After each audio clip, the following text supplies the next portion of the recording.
How involved are you in the business nowadays? Nowadays, I go in about twice a week. That's all. Okay. I was 100% involved until about the last year. And before that, it was way more than 100%. I mean, every inch of my life was spent at the store. I was doing I have a whole HR department, but I was the one who did the interviews.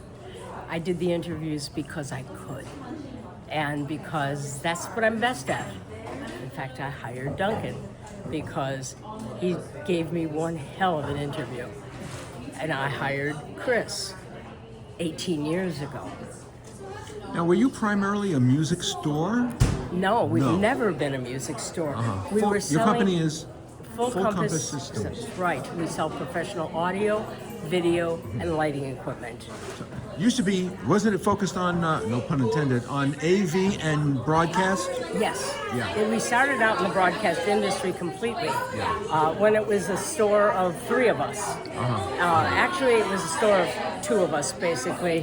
One guy did a lot of IT stuff, and then Jonathan and I did everything else.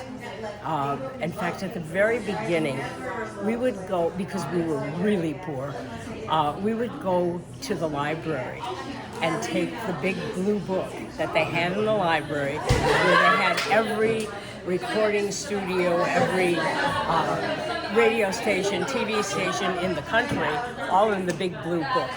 And Jonathan and I, instead of taking it and having photocopies made, because photocopies were 10 cents a piece, we would handwrite every number down, and I would go back to the store and I would do the cold calls. So I did all of the cold calling of all of these people, and I as soon as they had any interest in stuff, I put the phone to Jonathan immediately, and he would tell them about the stuff, and I'd have to listen because he didn't know you shut up at yes. So as soon as he would come close, I would grab the phone back and close the sale. And that's how we started. Now, what did online sales do for your business? Online sales, it was all online. Everything we did was on the phone. It was on the phone? It was on the phone. But nowadays? Well, now it's a lot of online. I still love the phone. And I still love the relationship building. And that's where we started. It was all about relationships. And we would talk to customers, and they'd become our friends. Engineering departments of radio stations? Right. Yeah. Yeah, and we'd love to talk to the customers. Tim, who you met tonight, was one of my early customers who became a good friend over the years. I went to his kids' weddings, their bat mitzvahs. Right. You know, this we did. And I've gotten to know my customers well. I mean, one of my favorite customers in the world was the College of DuPage. I went through his divorce. I went through his vasectomy. I went through his trying to reverse his vasectomy, and then his remarriage and his adoption of a child from Europe. And then, I mean, think about that. I mean, I've known the man for his entire life. So what does the growth, you could say, ubiquity of Amazon as a default retailer, what does that mean for the mom and pop owned companies around the country who they're competing with? That's a damn good question. I don't know. Jonathan, come in and be in this place, because you can answer him. Stop eating. Well, I think that Is your husband? Amazon's there's not the human beings at Amazon that we have at Full Compass. We've got long tenured salespeople there that have been there for 20 years, and customers have been with us for 20 years, and they want that consultative approach that they don't get when they're online. Right, you know, right. it's looking at things and clicking on things, but the Amazon product page can't tell you as much as someone who's been working with live sound or in a studio for 20 years. Yeah, there's no amount of AI that can overcome what the human mind knows. Exactly. Good point. I think Sweetwater does that as well, right? They do customer relations. Oh, you want to hear about customer relations with Sweetwater? I'm afraid now. Okay. No, don't be afraid. Before Sweetwater was a merchant, they were a recording studio. Oh. And they would call me. And she was their salesperson. She sold everything to them. Every single thing they ever bought. They learned how to take care of customers from her. Isn't that something? Chuck has become a very old friend, a very good friend, somebody who's always been a very special part of our lives. He helped build our business.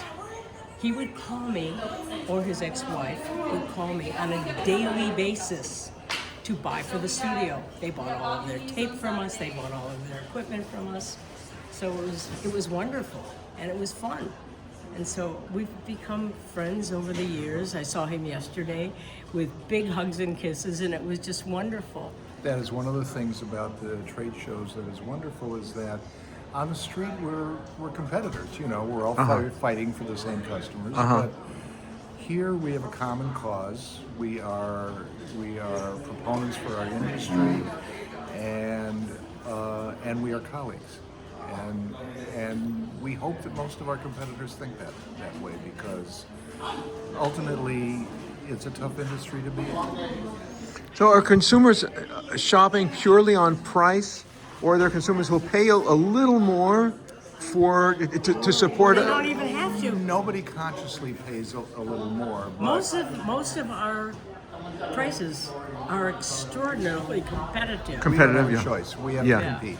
So we're competing every day. Because so many things are set by the manufacturer. But we are, well, what we can advertise is set by the manufacturer. What we can negotiate on the phone is something totally different. Okay. And you'll get phone calls from that. That'd be good. Absolutely. And that's one of the values of a phone call.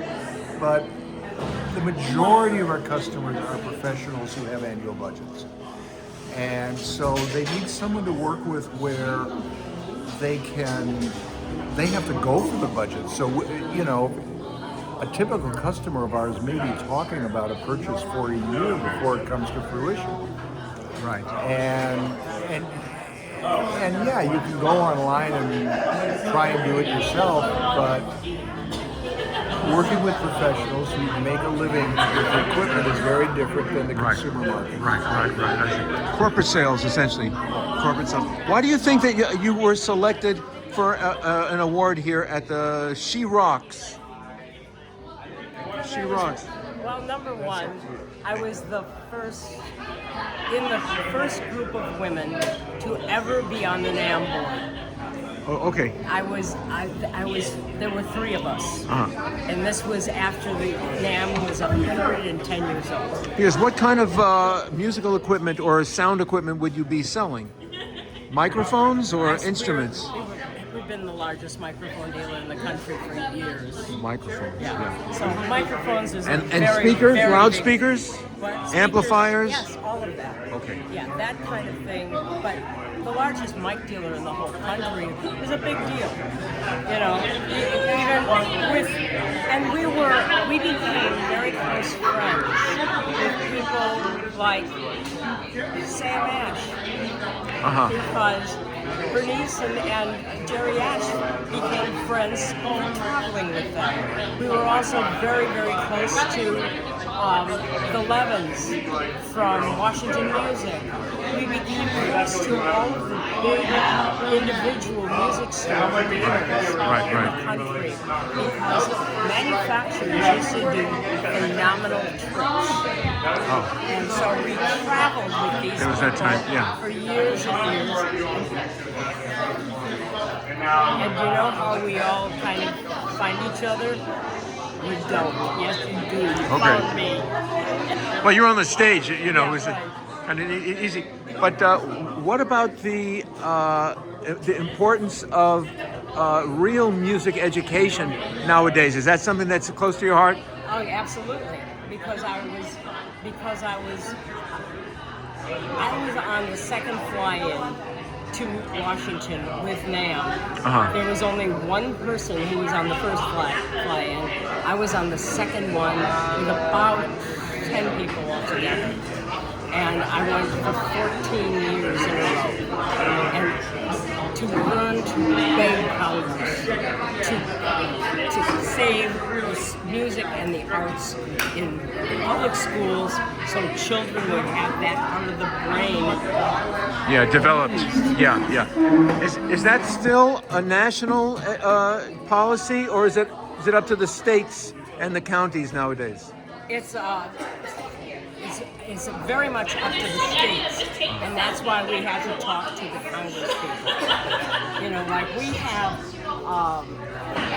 2 Congress people in Wisconsin, and well, 2 senators. Right. And one of them was 100% for it, and the other one told us that if children want to have music in their lives, they should take private lessons.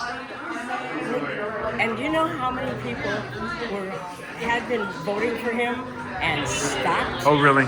Yeah. Because parents can barely afford the instrument, much less the lessons. He'd never been in the inner city in his life. Oh, The right. man's an idiot. Right. He still is. And he's still our senator. So, which is too bad. He's the senator from the Milwaukee area. I see. His name is Ron Johnson, and he's a schmuck. You may not use that. Did you say don't use it or do? No, don't. Oh, okay. All right. I'll bleep it. Yeah. But the one that is fantastic, Tammy Baldwin, who is our senator, helped rewrite No Child Left Behind to the Every Child Succeeds Act. And I was very blessed to receive, I think it was the second, it was the second award ever from NAMM that was for, I'm trying to remember the name of it. I can't remember the name. Anyhow, I got this award for doing all the advocacy. And it was the one year that Jonathan didn't come to Washington with us. But we always had a big star with us every year. So they would be the step in. Oh, right. You know, like, well, Bernie Williams started coming with us. Bernie Williams? And Bernie, the baseball player. Who plays guitar. Right. He not only plays guitar, but he's got a great band. Oh, okay. And he, after baseball, he went to Manhattan School of Music. Oh, really? To get his degree in music. Okay. He started baseball at 17. You know, so he was doing that at 17 years old. In fact, I saw him last night, and it was like old home week. Because I love the guy. He's just great. Would you give some instruction now to parents who are watching this about the importance of getting their schools to beg your schools to make sure that the schools have a music and arts program that every child can learn. And if you don't afford and cannot afford to get instruments, there's always somebody in the community that will give them to them. And all they have to do is find the right person to go out. There are philanthropists in every city in the country. And all you have to do is ask for it. And make sure that people know how important it is. Because when the same side of the brain that learns music is going to learn math and science, you're going to have much smarter kids. Perfect.